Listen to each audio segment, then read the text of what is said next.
Could you please introduce yourself and tell us where you live and what you do? My name's Ellie. I live in Oban and I work at CalMac in the Oban port office. What steps have you taken in Oban to reduce the use of single-use plastics at the port? One of the main wastes that we had in Oban were these little plastic cups. They were really pointless. They held about 150 milliliters of water, but we were using them a scary amount. Like every member of staff would use several a day. So I basically started looking at ways to procure some reusables for them. And we managed to get every member of staff outside their own personal cup, which just helped reduce the amount of waste we were having. It doesn't sound like a lot, but we've got about 16 or 17 members of staff outside. And when you add up the amount of plastic waste, it was pretty alarming. Happy to say that we have still got the cups, they're still going strong, and no disposable plastic cups have been used since.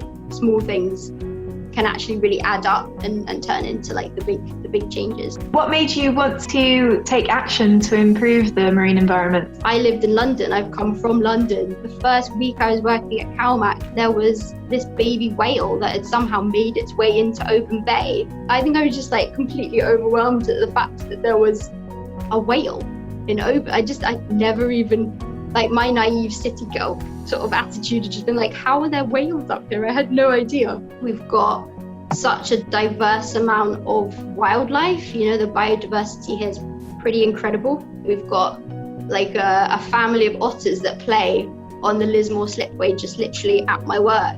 Living where I do in such a place of natural beauty, you know, when I see pollution and I see plastic waste, it makes me angry, but it also makes me feel quite guilty as well.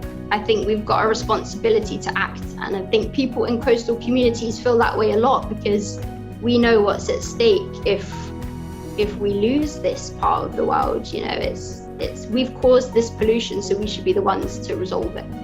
Who can act to protect the marine environment? Everyone can definitely do something. We have to remember that everyone's journey is different as well. Everyone's journey is going to look a little bit different. We're not all going to be doing the same things. Find out what is at stake for you. What is climate change going to take away from you? So for example, for me, I'm a snowboarder. Climate change directly affects the thing that I love the most, and that keeps me motivated. It gives me a purpose and it makes me want to act. Research, become a bit more knowledgeable, and then use that research to talk to other people, open up the conversation. We've got a duty to protect what's on our doorstep, and we have a responsibility to restore what we've been damaging, really.